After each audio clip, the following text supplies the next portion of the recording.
지구의 미래와 종말은 늘 항상 사람들의 어떤 영원한 관심사였는데요. 늘 뭐 인간이라는 존재 같은 불안증의 그런 존재기도 하거니와 지금은 그런 얘기들이 진짜 예전에는 무슨 굉장히 소수의 어떤 무슨 사이비 종파들의 어떤 부르짖음이다 뭐 이렇게 했지만은 지금은 너무나 지금 기후위기가 현실 문제로 다가오는 바람에 정말 이건 이제 각성하지 않으면 안 될 이제 문제까지 되어버렸기 때문에 다른 차원에서 우리가 이건 관심을 갖지 않을 수가 없는 문제인 것 같습니다. 이제 타너 스님이 지구의 미래 이제 그런 또 갈등이 어떻게 될 것으로 말씀하셨습니까? 제가 이제 타너 스님 이제 그 공부를 하면서 굉장히 이제 전혀 딴 데 들어보지 못한 이야기, 그게 바로 이거였습니다. 지구에는 남극과 북극이 있지 동극과 서극은 없다. 그러니까 좌극, 우극 이런 거 들어봤냐. 그러니까 이거는 극성이 아니다는 거예요. 이건 극성이 아니기 때문에 좌우가 분할돼서 영원히 이렇게 지속될 수가 없다는 거예요. 그러니까 북극과 남극은 진짜 극성이 있거든요. 우리가 그 자석의 N극과 S극처럼 주역의 음양처럼 이게 뭔가 좀 극적인, 끝에는 극적인 면이 있지 않습니까? 근데 동서는 그렇지 않다는 거예요. 동서는 동서축이라고 하는 게 북극과 남극처럼 이렇게 타원형을 이렇게 돌면서 이 극이 움직이지는 형태가 아니기 때문에 동서라고 하는 거는 언제든지 하나가 될 수 있다. 그래서 좌익, 우익, 좌파, 우파 이거는 일시적 현상이다 이렇게 봤어요. 그러시기 때문에 스님이 늘 이제 이런 사상적인 부분, 막시즘이라든지 그 다음에 그 자본주의라든지 이런 사회주의와 자본주의의 대립, 좌익과 우익, 좌파와 우파, 진보와 보수 이렇게 양면으로 갈려져서 동서가 싸우는 문제는 이거는 지구의 미래에서는 이제는 그 화해되고 회통되고 상생할 것으로 그렇게 보셨어요. 그래서 이런 부분이 굉장히 큰 진정한 미래학이 아닌가 싶습니다. 뭐 어떤 미래의 어떤 그런 사건이나 뭐 어떤 그 패턴보다도 이런 거를 이제 딱 알면 우리가 지금 그 전 지구적인 현상에 일어나는 그런 부분들이 이제 좀 이해를 할 수 있고 조금 더 미리 알 수 있는 거 아닌가 싶어요. 그래서 그런 부분을 보면 스님이 이제 그런 부분에서 남북 통일은 남과 북이 갈라져 있어가지고 그리고 지구에 있는 동서가 갈라져 있는 나라들은 통일되기가 쉽대요. 그러니까 동독이 그랬던 것 같고요. 이제 마지막으로 우리가 분단 국가로 남북이 나눠져 있는데 남북의 통일은 거의 지구의 북극과 남극에 갈라진 것을 해소하는 이제 본격적인 스타트가 된다. 그다음에 이제 그 남극의 문제는 상하의 문제이기 때문에 결국은 가진 자와 가지지 못한 자, 그 다음에 그 위와 아래라고 하는 어떤 그 계층적인 부분, 옛날에는 계급이었지만 이제 계층적인 부분이 아직까지도 여전히 남아있는 부분이 있는데 전 세계에 굉장히 큰 문제가 빈부격차의 해소, 이런 부분들은 굉장히 좀 세월이 바뀌고 그러니까 어떻게 보시면 이렇습니다. 사회주의 국가도 빈부격차는 똑같이 심하단 말이죠. 그래서 그런 부분들, 이런 부분들을 잘 스님의 말씀을 귀담아서 현실 우리 문제들을, 사회 문제들을 잘 적용을 하면 방책을 세울 수 있고 어떤 것이 난해하고 어떤 건 빨리 해소될 수 있는 부분이다라고 하는 걸 생각해 볼 필요가 있을 것 같아요. 그런 걸 보면 이제 우리나라도 이제 뭐 남남 갈등 얘기가 많이 나오는데요. 호남과 영남 이것도 영원할 수 없다고 빨리 이게 해소하는 게 좋습니다. 그런 것 같아요. 그래서 스님 같은 경우는 그 남북 통일이 어렵지 이제 좌우의 대립이나 이런 거는 빨리 해소될 수 있다. 그래서 동서 문명은 빨리 회통될 것이다. 동양과 서양이 그렇게 만나가지고 서로 융합되는 건 얼마 남지 않았다. 그래서 스님이 방대한 회통 사상을 강조하셨잖아요. 벌써 이제 융복합, 동서 문명은 쉽게 이제 거의 만나고 있고요. 그리고 종교 간의 대화 이런 것들 굉장히 활발하지 않습니까?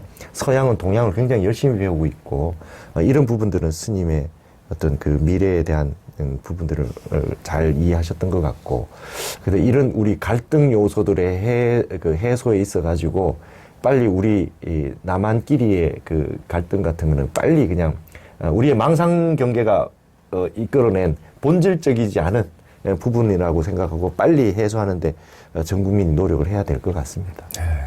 그러니까 이제 우리 탄하 스님의 어떤 관점이 굉장히 이제 새로운 이제 탁견을 열어주는데 이제 남과 북이 남극과 북극이 극이지 좌우나 동서라는 것은 그게 없으니까 쉽게 될 수 있다. 근데 또 이제 다른 차원으로 또 얘기를 해보면은 또 극과 극은 또 결국 통하는 것이고 우리가 S극, N극 또 같은 극끼리는 오히려 밀어내는 경향이 있고 또 S극과 N극이 만나야 이렇게 딱 또 찰떡궁합처럼 남자 여자가 만났을 때 이렇게 하는 것처럼 또 그런 것도 있기 때문에 이게 여하튼 마음 공부의 세계에서는 통하지 않은 경우가 없기 때문에 이것이 사람들이 또 마음 공부를 하고 또 도덕을 회복하고 하면은 그렇게 되면은 남과 북의 문제도 어떤 극과 극이 통할 수 있는 새로운 회통의 경기를 열 수 있지 않을까 이런 맞습니다. 생각도 듭니다. 예. 예. 지금 이제 세계적으로 통용되는 부처님 탄생으로부터 이제 세는 불기, 이제 부처님 오신 날 이렇게 하면은 뭐 이제 2022년이 불기 2566년인데요. 그런데 이제 탄하 스님은 1956년 네팔 카트만두에서 열린 세계 불교도 회의에서 정해진 이 불기를 사용하지 않고 이제 북방 불교에서 전해 내려온 북방 불기를 늘 써오셨는데요. 북방 불기는 이제 세계에서 통용되는 이제 불기보다 483년이나 더 위로 이제 거슬러 올라가는데요. 탄하 스님께서 왜 그 불기를 쓰셨을까요? 우리 그 한중일을 보면 굉장히 그 기록 문화가 발달돼 있고요. 그리고 간지를 정확하게 쓰고 그 다음에 연호를 쓰고요. 그래서 굉장히 그 기록하는데 좀 디테일이 있었죠.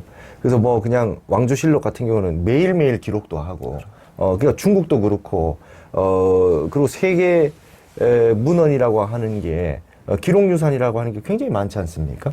그래서 우리의 기록이라고 하는 거에 비해서 남방의 기록이라고 하는 게 듬성듬성하다는 거예요. 막 영겁 이렇게 표현하니까. 그래서 그런 부분을 놓고 봤을 때, 우리가 기록해 놓은 것들을 그렇게 한꺼번에 뒤집고 2900년 불기가 쭉 가고 있었어요. 2900년 불기가 쭉 가고 있다가 갑자기 남방에 가서 그냥 회의 한번 하더니 갑자기 2500년 불기로 뚝 떨어져 버리니까 이런 것들을 이렇게 할 수 있느냐. 근데 이제 제가 이제 그걸 좀 연구를 해 보니까 그때 이제 북방과 남방 불교 국가들이 모여가지고 회의를 하는데 그때 보시면 이제 마오쩌둥이 중국이 이제 공산화됐어요. 그래가지고 종교는 아편이에요. 그러니까 중국 대표가 거의 오지 않습니다. 불교 관심이 없어요. 그리고 한국은 6.25 터지고 나서 이제 얼마 안 됐어요. 그래서 처음 이 회의할 때 우리 큰 스님들이 못 가셨다는 거예요. 그러면 누가 했느냐? 일본인들이 가서 했다는 거죠. 근데 우리 원래 북방불기 쓰던 걸로 하면 부처님이 일본 신도보다 일본 천황보다 최초의 천황보다 벌써 더 위에요. 근데 이 지금 2500년대 불기를 쓰면 일본의 천황이 이제 위로 올라가는 겁니다. 그러니까 일본 불기는 일본 불기가 이제 일본은 종교가 그 불교하고 신도밖에 없어요. 그렇죠. 카미라고 하는. 그러니까 이렇게 되는 게 아니까 저는 이제 막 짐작이 되는 거예요. 일본 사람들 좋다 이렇게 하는 거죠. 그러니까 그 진무 텐노가 신무천황이 부처님보다 앞섰다라고 하는 형태를 이야기하기 너무 좋은 거 아니겠느냐는 거죠. 그러면서 또 이런 부분도 있습니다. 정법시대 1000년, 상법시대 1000년, 그 다음에 이제 말법시대가 된다고 했는데, 말법시대가 미륵이 오실 때까지 56억, 7천만 년 이런 식이 아니라, 이렇게 보신 거죠. 정법시대 1000년, 상법시대 1000년, 말법시대 1000년으로 놓고 보면, 3000년이 오면 이제 미륵이 오신다는 거예요.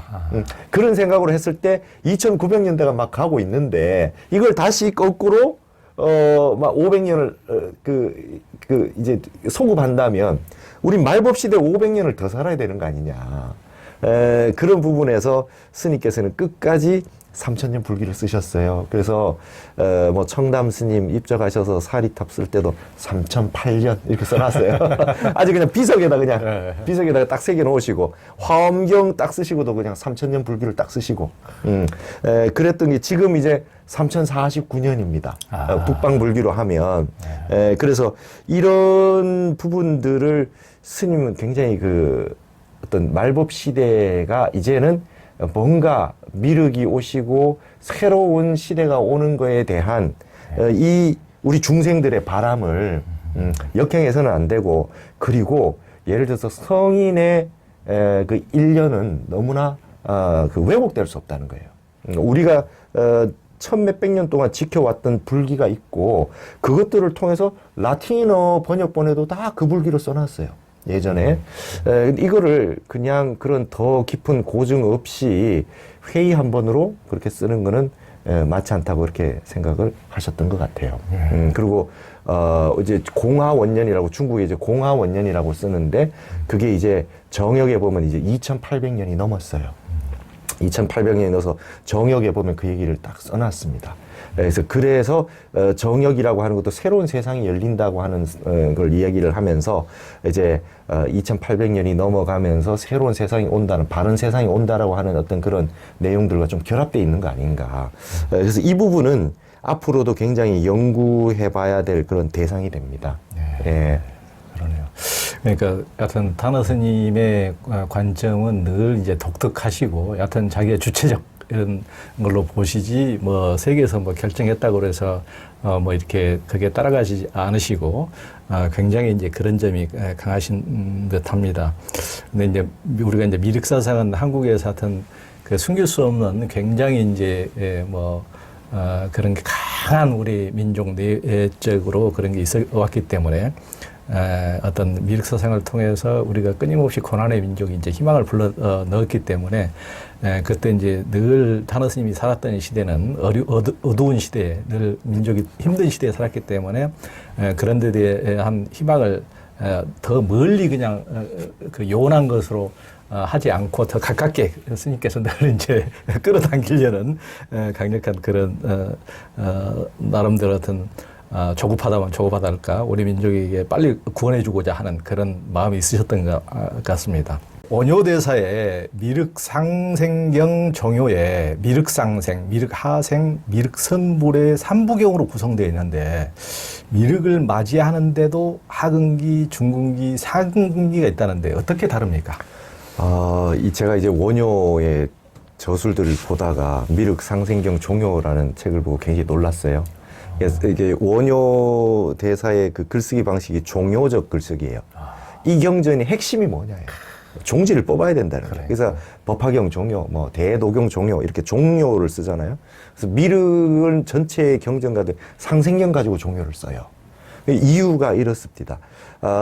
미륵 하생신앙, 미륵 상생신앙, 미륵 성불신앙, 이런 형태가 있는데, 성불은 신앙이라기 보기에는 저기하고 삼부경에 들어있는 건데, 이런 거죠. 미륵이 우리에게 와서 내려오셔서 우리를 중생을 제도해 준다는 게 미륵 하생신앙이고, 그 다음에 우리가 도솔천에 계신 미륵에게 올라가서 도솔천에서 법문을 듣고 미륵을 친결한다는 게 상생신앙인데요. 보통 보면 우리나라는 하생신앙이 강하죠. 그리고 모든 중생을 일치에 제도해 주는 건 하생신앙이 더 강력하지 않겠습니까? 도솔천에 올라갈 수 있는 분들은 개별적으로 다 다르니까. 근데 원효는 이렇게 얘기합니다. 가장 최고의 상품의 미륵신앙은 내가 이 생에 이 몸 그대로 미륵을 친결하는 거라는 거예요. 수행을 해서 선정에 들고, 그 다음에 십선을 닦아서, 그게 이제 상품이다. 그 다음에 이제 중품은 내가 이번 생 열심히 수행하고 정진해서 이번 생 몸 바꿔서 도솔천에 가서 미륵을 만나는 거다. 상생경에 나오는 내용이 중품이다. 뭐 한 생만 거치면 미륵을 친결할 수 있다라는 거고요. 하생, 미륵이 오실 때까지 기다리는 건 도대체 몇 생이 걸릴지 알 수 없지 않습니까? 그래서 미륵 하생경하고 미륵 성불경, 미륵 성불경은 거의 뭐 하생경의 내용이 많이 담겨 있으니까 미륵 하생경과 미륵 성불경의 내용은 하품이다, 이렇게 얘기하세요. 그러니까 그 미륵은 보통 우리 하생하는 우리를 제도해 주십시오 하는 사상으로 우리가 보통 알고 있는데 이것보다는 내가 수행을 해서 다음 생에는 미륵을 칭견할 수 있는 정도로 도솔천을 갈 수 있는 정도로 그다음에 그 더 나아가서 이 몸 바꾸기 전에도 내가 빨리 성불해서 미륵을 만나는 형태로 가는 것이 진정한 미륵 신앙이다. 이게 이제 원효의 미륵 사상의 핵심이었던 것 같아요. 그게 이제 미륵 상생경 종요고 미륵이 중심이 아니라 우리의 마음이 중요하고 우리의 수행이 중요하다. 이제 그 내가 미륵의 화신이 되는 것이 중요하다. 이제 이런 것이 이제 원효의 멋있는 그때 당시에 이미 미륵 신앙을 설파해 놓은 거였습니다. 그러니까 그 원효도사께서 이제 그 같은 미륵 신앙이라 하더라도 하근기가 갖는 신앙, 중근기가 갖는 신앙, 상근기가 갖는 신앙을 이렇게 나름대로 이제 구분을 해주셨는데 이제 하근기 신앙을 어떻게 보면은 조금 이제 중생들이 약간 미혹했을 때 마음을 갈피를 못 잡을 때 이제 누군가가 영웅이 대영웅이 출연해서 이 사람들을 다 도탄에 빠진 사람들을 권해줄 것이다 이렇게 이제 좀 이렇게 강력히 이렇게 이제 모아가는 그런 경향이 있는 것 같고 이제 중군기 신앙 같으면은 이를테면 이제 너무나 현실 삶이 고생스럽고 힘들고 사람들이 희망이 없으니까 우리가 이제 다른 세상으로 이렇게 가면은 이제 어떤 구원의 세상이 열린다. 이제 극락에 간다, 천국에 간다는 것도 이제 개념이 비슷할 텐데요. 그런데 이제 더 나아가서 상근기는 우리가 내면에 이제 깨달음을 얻어서 이 앉은 자리, 지금 이 자리에서 새로운 구원의 세상을 연다. 이것이 이제 우리 상근기의 삶이고 우리가 지금 이렇게 공부하는 것도 이 상근기의 삶을 열어가기 위한 이렇게 마음 공부를 하는 것도 이제 그런 건데요. 저도 이제 예전에 그 20여 년 전에 이제 인도를 이렇게 쭉 이제 회사에 1년 휴직하고 이렇게 순례하면서 저는 어디 도착한 첫날에 어디 그 마을에 노천 그 온천이 있는 그 마을 사람들이 전부 다 그냥 이용하는 노천 온천에서 그냥 무심코 이렇게 있다가 이제 한국에서 고단한 삶을 이제 모처럼 쉬기 위해서 노천 온천에 함께 있다가 이제 하늘에 그 희귀한 이제 구름이 떠 있어서 꼭 불상 같은 형상이 떠 있어서 굉장히 희한하다 했더니 나중에 보니까 그냥 티베트 사원이나 이런 데 가면은 그 라마 애쉬라고 굉장히 그 근현대 120개나 이렇게 수도원을 세운 40대에 돌아가셨는 라마 애쉬라고 그런 데 보면 이제 마이트레야 미륵 이런 상들을 많이 있더라고요. 근데 처음에 제가 봤던 상이 딱 미륵상이어서 미륵이라는 것이 뭘까 하고 계속 화두처럼 이렇게 담고 있다가 그때는 이제 미륵이 뭔 뜻인지도 모르다가 마이트리아가 어떤 이제 그 자비와 친절 이런 의미다 하면서 굉장히 거기에서 이제 제 나름대로는 이제 어떤 통찰을 얻었는데 내가 너무 삶이 힘드니까 한순간에 어떤 분이 구원자가 나타나서 나를 해결해 줄 것이다. 또 한순간에 이 고생스러운 세상이 끝나고 끝장나고 새로운 세상이 열릴 것이다. 이런 것이 미륵세상 구원의 세상이 아니고 정말 우리의 마음이 열려서 주변 사람들에게 자비롭고 친절했을 때 마이트리아가 자비와 친절이라더니 자비롭고 친절했을 때 우리가 미륵세상 구원의 세상을 여는 거구나. 그 자체가 그대로 미륵세상 자비로운 세상 친절한 세상이 되는 거구나. 이런 이제 나름대로 그때 이제 그런 생각을 했었거든요. 그래서 맞습니다. 그게 이제 미륵을 자시보살이라 그러잖아요. 그러니까요. 자비로울 자자를 자시보살이라 그래요.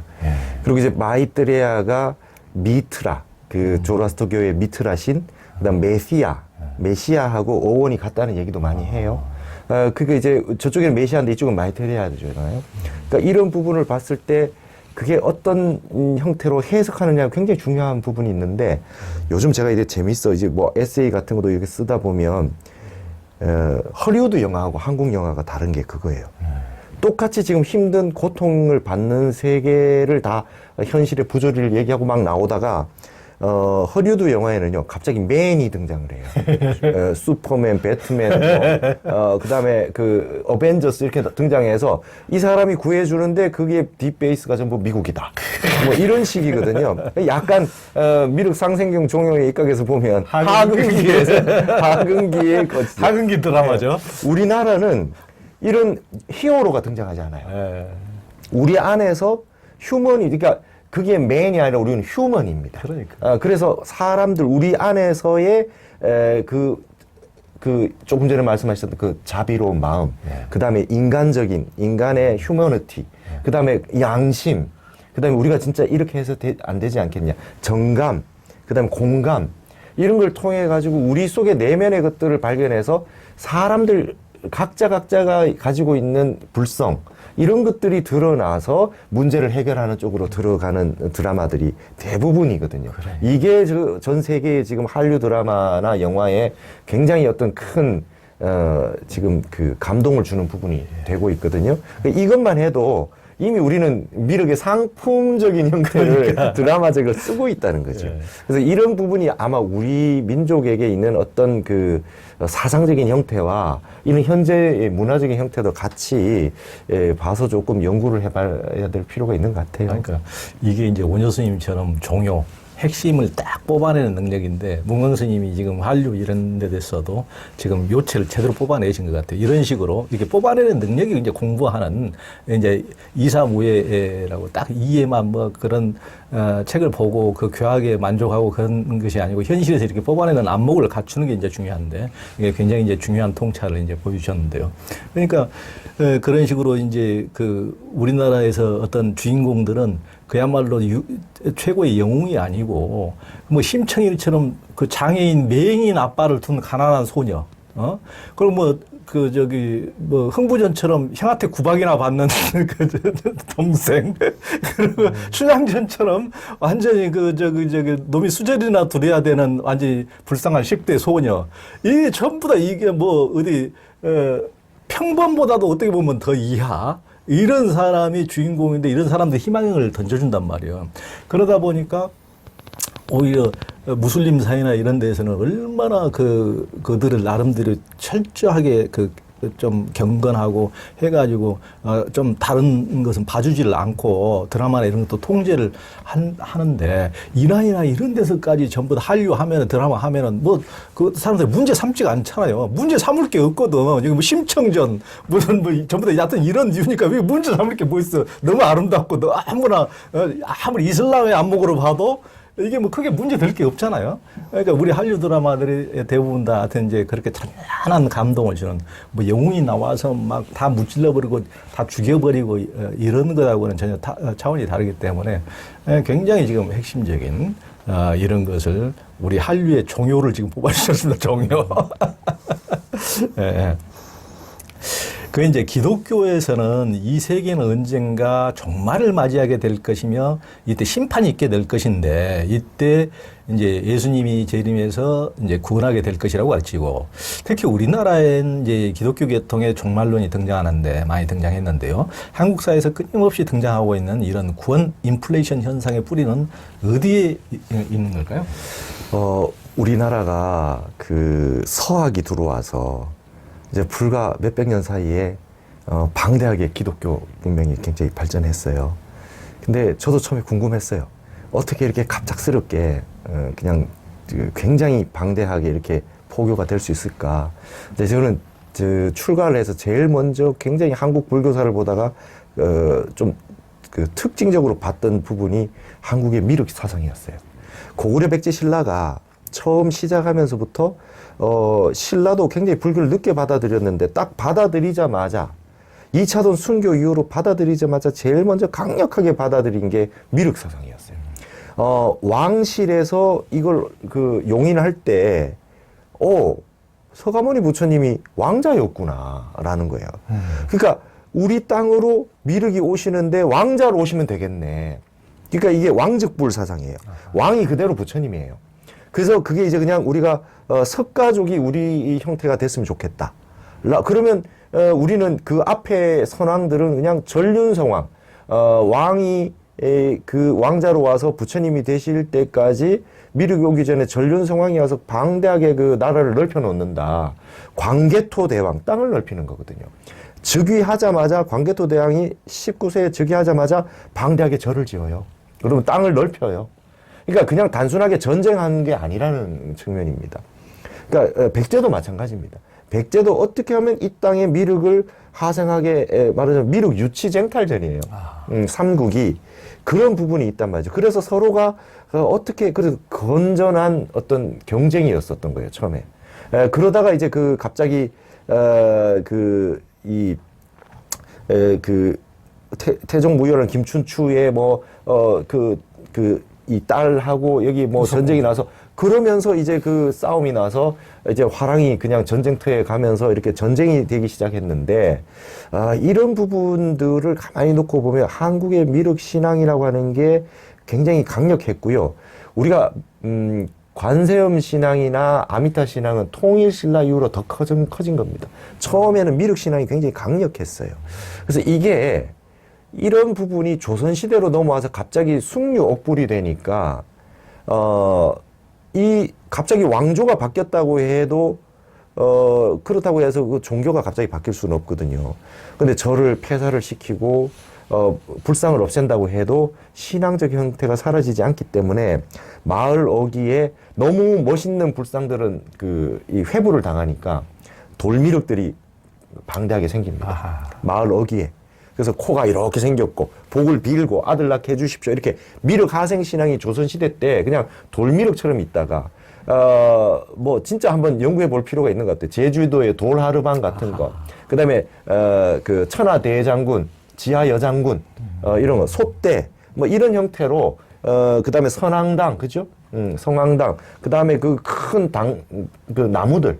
이런 부분들이 전부 이제 그런 영향들이 유지되고 있었던 거죠. 뭔가 우리 중생들은 그 사바세계가 고통의 세계이기 때문에 이걸 극복하고 싶은, 그 다음에 누군가 우리에게 좀 도와주는 정토로 이끌어줄 수 있는 그런 분들을 기다리는 마음은 누구나 같거든요. 이상향이 있고, 도교는 뭐 도화원기 같은 거, 예, 도연명의 그런 형태로 무릉도원 같은 형태를 찾듯이, 그러다가 조선시대에는 철저하게 신앙적인 형태가 억눌려졌어요. 그러다가 서학이 들어왔어요. 천주님이 있다. 뭐 이런 형태로 들어왔을 때 다산정약용 같은 분도 처음에 깜짝 놀랐다는 거죠. 한번 마음이 확 열렸다는 거 아닙니까? 이렇게 해서 뭔가 빅뱅이 터졌다고 봐야지는 거예요. 그래서 미륵 하생이 예수 재림으로 뭔가 변모한 거 아닌가. 그래서 저는 그런 표현을 썼었습니다. 한국인의 종교 심리 구조에 미륵 하생에 대한 강력한 염원이 있었는데 그것이 좀 단절되거나 억압받고 있다가 기독교 문명이 들어와서 좀 폭발한 거 아닌가. 그렇게 보여지는 부분이 굉장히 많아서 한국의 어떤 기독교의 성장과 우리가 본래 가지고 있었던 1500년 이상 된 우리의 미륵 신앙과의 어떤 그런 접점들을 조금 연구해 볼 필요가 있겠다. 그래서 문화 심리 구조, 저는 이런 표현을 좀 써봤습니다. 이건 뭐 주석을 달아서 증명할 수 있는 논문은 아니나 한번 충분히 생각해 볼 필요는 있지 않겠습니까? 세계의 그 큰 교회들이 한국에 그렇게 많은 이유들은 예를 들면 익산의 미륵사 같은 그런 부분들과 같이 설명할 부분들이 있다. 국가적인 형태로 방대하게 같이 했던 우리의 어떤 이 집단 어떤 그 의식들, 그런 부분들과 관계가 있지 않겠나 이런 생각이 들어요. 예, 예. 그러니까 이제 스님은 이제 그 불교에 이제 출가하셔서 스님이기만 한데 이렇게 이제 안목을 그 종교를 넘어서서 이런 식으로 통찰을 갖고 계시니까 굉장히 이제 반가운데요.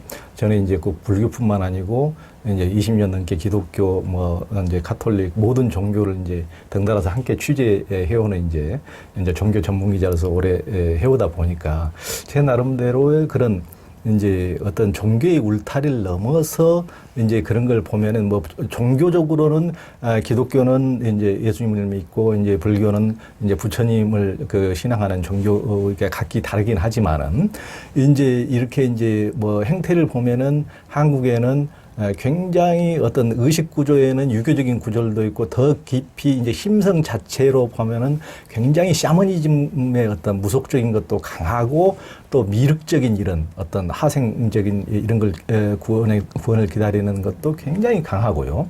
그러니까 엄청 대교회나 이런 데 가보면은 그 굉장히 그 샤머니즘적인 또 어떤 그 미륵의 어떤 이런 것을 기다리는 어떤 막 매달리고 그냥 막 부르짖고 그것을 강력히 어서 오시기를 갈망하는 이런 것들이 굉장히 강하거든요.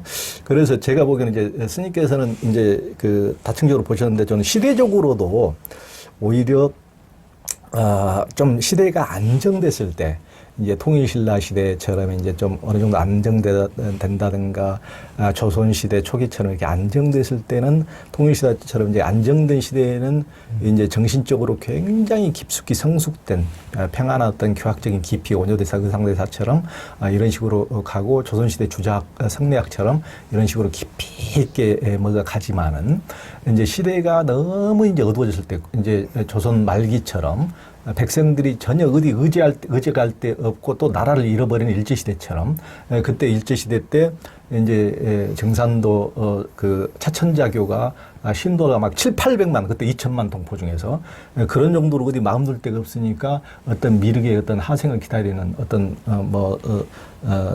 하늘의 이제 신이 와가지고 우리를 직접 구원해주는 이제 이런 것을 기다리는 그런데 완전히 사람들이 이런 식으로 많은 사람들이 그것을 기다리면서 거기에 올인한다든지 그 이후에 그런 식으로 뭐 유교도 나고 뭐 워낙 우리가 어두우니까 대교회에 가서 뭐 의지갈 데 없으니까 거기 뭐 발 뻗고 울면서 매달리고 이런 것들을 심리적으로는 저는 굉장히 이해가 갑니다.